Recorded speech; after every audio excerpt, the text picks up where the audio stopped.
दोस्तों, मेरे channel study with Deepa Soni में आपका स्वागत है। आज मैं आपके लिए जीके के top 50 most IMP question answer लेकर आई हूँ। तो वीडियो पर लास्ट तक बने रहें। चैनल पर नए आए हैं तो चैनल को सब्सक्राइब कर बेल आइकन को क्लिक कर लें। चलिए शुरू करते हैं। क्वेश्चन नंबर फर्स्ट, मुख्य स्विच में फ्यूज की तार का उपयोग क्यों होता है? आंसर है बी, अत्यधिक विद्युत धारा को सर्किट में बहने से रोकने के लिए। फ्यूज तार इसलिए लगाया जाता है कि यदि हमारे जो बोर्ड है उसमें अचानक से जो है बहुत ज़्यादा बिजली आती है तो वह फ्यूज तार जो है गल जाए और हमारा जो है विद्युत सर्किट टूट जाए, आगे बिजली ना जा पाए, ताकि आगे के जो उपकरण बिजली से जुड़े हैं वो खराब ना हो। इसलिए मुख्य स्विच में फ्यूज की तार का प्रयोग किया जाता है। क्वेश्चन नंबर सेकंड, मुख्य चुनाव आयुक्त की नियुक्ति किसके द्वारा की जाती है? इसका राइट आंसर है ए, राष्ट्रपति। मुख्य चुनाव आयुक्त की नियुक्ति राष्ट्रपति के द्वारा की जाती है। क्वेश्चन नंबर थर्ड, थल सेना की सबसे छोटी टुकड़ी को क्या कहते हैं? राइट आंसर है सी, सेक्शन। थल सेना की सबसे छोटी टुकड़ी को सेक्शन कहते हैं। क्वेश्चन नंबर 4, जस्ते का सबसे महत्वपूर्ण प्रयोग किसमें होता है? इसका राइट आंसर है डी, यसद लेपन में। जस्ते का सबसे महत्वपूर्ण प्रयोग होता है यसद लेपन में।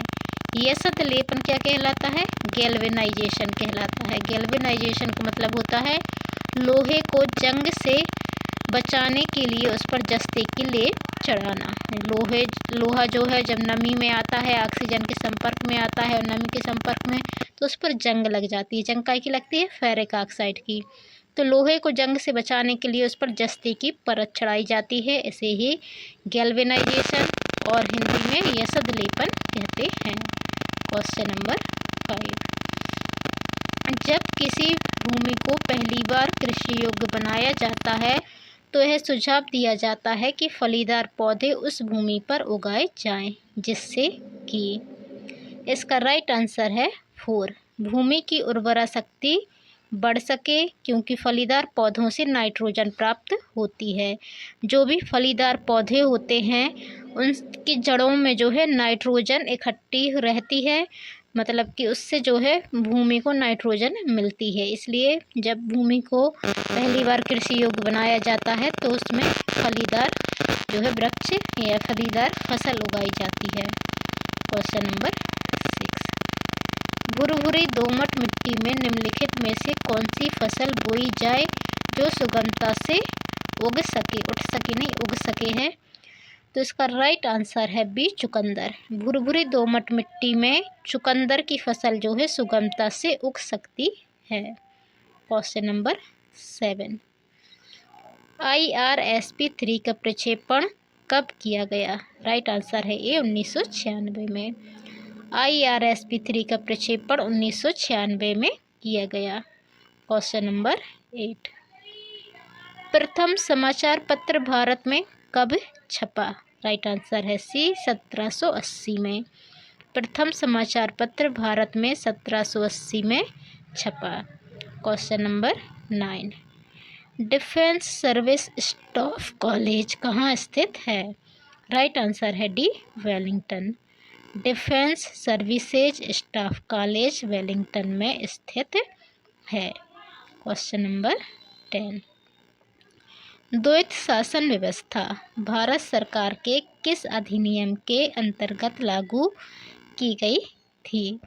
इसका राइट आंसर है बी, 1935। द्वैत शासन व्यवस्था भारत सरकार के 1935 अधिनियम के अंतर्गत लागू की गई थी। द्वैत शासन कैसा कहलाता है? जैसे कि केंद्र सरकार, जो केंद्र है उसमें अलग शासन हो और राज्य में अलग शासन हो, तो वो कहलाता है द्वैत शासन।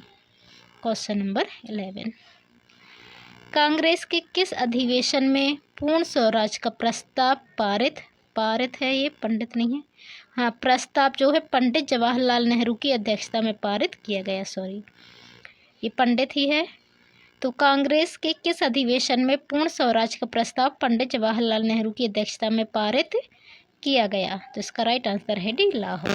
कांग्रेस का जो लाहौर अधिवेशन हुआ था उसमें पंडित जवाहरलाल नेहरू ने पूर्ण स्वराज की मांग की थी, उसका प्रस्ताव पारित किया था। क्वेश्चन नंबर 12, 1942 में गांधी जी द्वारा कौन सा आंदोलन चलाया गया था? इसका राइट आंसर है सी, भारत छोड़ो। सभी को पता होगा भारत छोड़ो आंदोलन की शुरुआत 1942 में हुई थी गांधी जी के द्वारा, और इसमें गांधी जी ने करो या मरो का नारा दिया था। भारत में निम्नलिखित स्थानों में से सर्वाधिक सूखा स्थान कौन सा है? इसका राइट आंसर है बी, जैसलमेर। जैसलमेर राजस्थान का है, और राजस्थान आपको पता ही है सर्वाधिक सूखा स्थान है।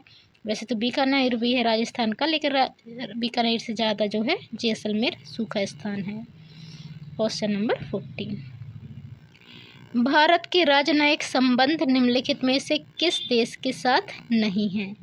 इसका राइट आंसर है बी, कंपूचिया। भारत के राजनयिक संबंध वियतनाम, चीन और पाकिस्तान के साथ हैं, कंपूचिया के साथ नहीं हैं। क्वेश्चन नंबर 15, भारत चीन सीमा रेखा क्या कहलाती है? इसका राइट आंसर है सी, मैकमोहन रेखा। भारत चीन सीमा रेखा मैकमोहन रेखा कहलाती है। रेड क्लिफ रेखा जो है भारत और पाकिस्तान के बीच है।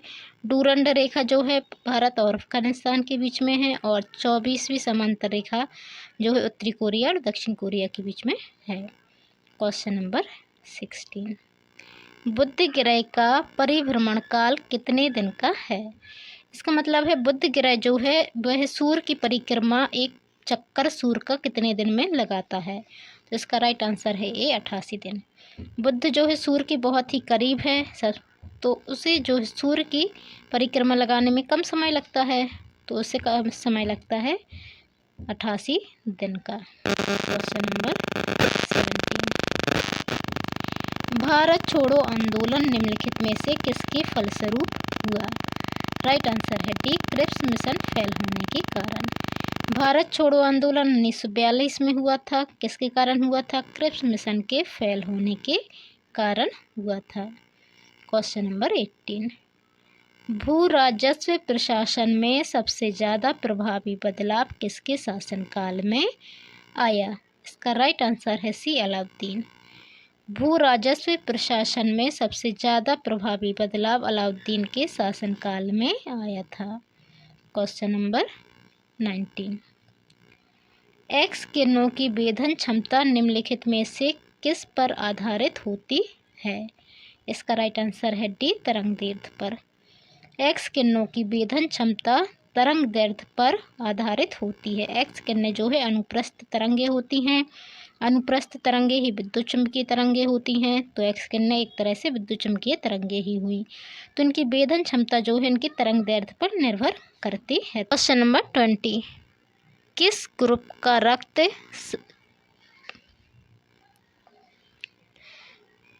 क्वेश्चन नंबर 20, किस ग्रुप का रक्त सर्वदाता होता है? इसका राइट आंसर है डी, ओ। ओ ब्लड ग्रुप जो है सभी को दिया जा सकता है, इसलिए इसे सर्वदाता कहते हैं। क्वेश्चन नंबर 21, समुद्र का कौन सा क्षेत्र खनिज प्रमुख होता है? इसका राइट आंसर है सी, भूमि से घिरा समुद्र। भूमि से घिरा समुद्र जो होता है उसमें खनिज पाए जाते हैं, वो खनिज प्रमुख होता है। क्वेश्चन नंबर 22, सुभाष चंद्र बोस द्वारा आज़ाद हिंद फौज का गठन इसलिए किया गया था क्योंकि उन्हें विश्वास था। राइट आंसर है ए, कि भारत की जनता अपने देश को स्वतंत्र करने में सक्षम है। सुभाष चंद्र बोस ने आज़ाद हिंद फौज का गठन किया था, ये तो सभी को पता है, लेकिन क्यों किया था? क्योंकि उन्हें विश्वास था कि भारत की जनता अपने देश को स्वतंत्र करने में सक्षम है। क्वेश्चन नंबर 23, लोकसभा द्वारा पारित वित्त विधेयक राज्यसभा द्वारा कितने दिन के लिए अधिक से अधिक रोका जा सकता है? इसका राइट आंसर है डी, 14 दिन। लोकसभा द्वारा पारित वित्त विधेयक राज्यसभा द्वारा अधिक से अधिक 14 दिन तक रोका जा सकता है। वित्त विधेयक जो है लोकसभा में पहले पारित होता है, वहाँ से ये राज्यसभा में भेजा जाता है। और यदि राज्यसभा इसे 14 दिन में जो है इस पर अनुमति नहीं वो करती है तो इससे जो है लोकसभा पारित कर देती है। इसमें राज्यसभा का कोई ज़्यादा रोल नहीं होता है। राज्यसभा यदि 14 दिन तक इसे अपने पास रख कर जो कहते हैं वापस लौटा देगी तो फिर जो है लोकसभा उस पर वो वित्त विधेयक को पारित कर देगी। राज्यसभा को इसमें ज़्यादा इम्पोर्टेंस नहीं दी जाती है। क्वेश्चन नंबर 24, राज्यपाल द्वारा किए गए अध्यादेश निम्नलिखित में से किसके द्वारा अनुमोदित होते हैं? राइट आंसर है ए, राज्य विधानसभा। राज्यपाल द्वारा किए गए अध्यादेश राज्य विधानसभा द्वारा अनुमोदित होते हैं। जैसे कि हमारे केंद्र में होती है लोकसभा, राज्यसभा, वैसे ही राज्य में राज्य विधानसभा होती है। तो राज्यपाल द्वारा किए गए आदेश राज्य विधानसभा द्वारा अनुमोदित होते हैं। Question number 25, zero net foreign aid किस पंचवर्षीय योजना के उद्देश्य में सम्मिलित था? इसका राइट आंसर है डी, पंचम। जीरो नेट फॉरगिन एड जो है पंचम पंचवर्षीय योजना में शामिल था। क्वेश्चन नंबर 26, पानी में स्थायी कठोरता का क्या कारण होता है? इसका राइट आंसर है बी, कैल्शियम सल्फेट की उपस्थिति। पानी में स्थायी कठोरता का कारण कैल्शियम सल्फेट की उपस्थिति होती है। अब पानी की स्थायी कठोरता मतलब कि पानी का खारापन, मतलब कि पानी का वो जो है भारी हो जाता है, उसमें जो है मीठापन नहीं रहता है। कहते हैं ना यहाँ का पानी बहुत खारा है, बहुत भारी है, तो उसी पर वही कहलाता है स्थायी कठोरता। जब उसमें जल में स्थायी कठोरता हो जाती है तो उसमें साबुन जो है अच्छे से नहीं घुलता है और वो जो है उसमें ज़्यादा कैल्शियम सल्फेट की उपस्थिति हो जाती है, इसी कारण से ज़्यादा कठोर हो जाता है। क्वेश्चन नंबर 27, भोजन करने की अवधि के मध्य यदि मिठाई खा ली जाए तो भूख कम हो जाती है, क्योंकि? इसका राइट आंसर है डी, रक्त में शर्करा की मात्रा अधिक हो जाती है। यदि हम भोजन करने की अवधि के मध्य में भोजन करते समय बीच में मिठाई खा लेते हैं तो उससे हमारे शरीर में शर्करा की मात्रा अधिक हो जाती है। इसकी वजह से हमारी भूख जो है वो कम हो जाती है। इसलिए मिठाई जो है भोजन के बाद खाई जाती है ज़्यादातर। सभी कहते हैं ना भोजन के बाद मीठा खाना चाहिए। क्वेश्चन नंबर 28, उसका कारण यही है कि हमारी भूख जो है कम हो जाती है यदि हम बीच में खा लेते हैं तो। क्वेश्चन नंबर 28, रेल विभाग के क्षेत्रीय कार्यालय निम्नलिखित शहरों में से किसमें नहीं है? इसका राइट आंसर है बी, बेंगलुरु। बेंगलुरु में रेल विभाग का क्षेत्रीय कार्यालय नहीं है। गुवाहाटी, गोरखपुर और सिकंदराबाद में है। क्वेश्चन नंबर जो है 29, रेलवे के जो है 18 जोन हैं। क्वेश्चन नंबर 29, निम्नलिखित में से कौन सा धातु नहीं है? इसका राइट आंसर है सी, जेम स्टोन। टंगस्टन, टाइटेनियम और एंटीमनी धातु के नाम हैं। आपको पता ही होगा जेम स्टोन किसी धातु का नाम नहीं है। क्वेश्चन नंबर 30, भारत की तृतीय वायु सेवा वायुदूत का शुभारंभ कब हुआ? राइट आंसर है बी, 26 जनवरी 1981। भारत की तृतीय वायु सेवा वायुदूत का शुभारंभ हुआ था 26 जनवरी 1981 को। क्वेश्चन नंबर 31, उस संकीर्ण भूमि पट्टी को जो बड़े भागों को मिलाती हो क्या कहते हैं? इसका राइट आंसर है डी, स्तंभ। उस संकीर्ण भूमि पट्टी को जो बड़े भागों को मिलाती है स्तंभ कहते हैं। क्वेश्चन नंबर, निम्नलिखित में से भारतीय प्रायद्वीप की सबसे लंबी नदी कौन सी है? ये मोस्ट IMP क्वेश्चन है। इसका राइट आंसर है डी, गोदावरी। गोदावरी भारतीय प्रायद्वीप की सबसे लंबी नदी है और इसे दक्षिण की गंगा भी कहा जाता है।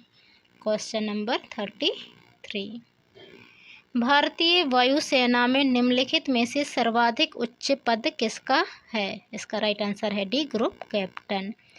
भारतीय वायुसेना में सर्वाधिक उच्च पद जो है ग्रुप कैप्टन का होता है। Question number 34, discovery of India पुस्तक के लेखक कौन थे? इसका राइट आंसर है C, Jawaharlal Nehru. Discovery of India, इसका हिंदी होता है भारत की खोज। तो भारत की खोज पुस्तक लिखी थी जवाहरलाल नेहरू ने। क्वेश्चन नंबर 35, विजयनगर साम्राज्य किस नदी के किनारे बसा हुआ है? ये मोस्ट आईएमपी क्वेश्चन है। इसका राइट आंसर है सी, कृष्णा।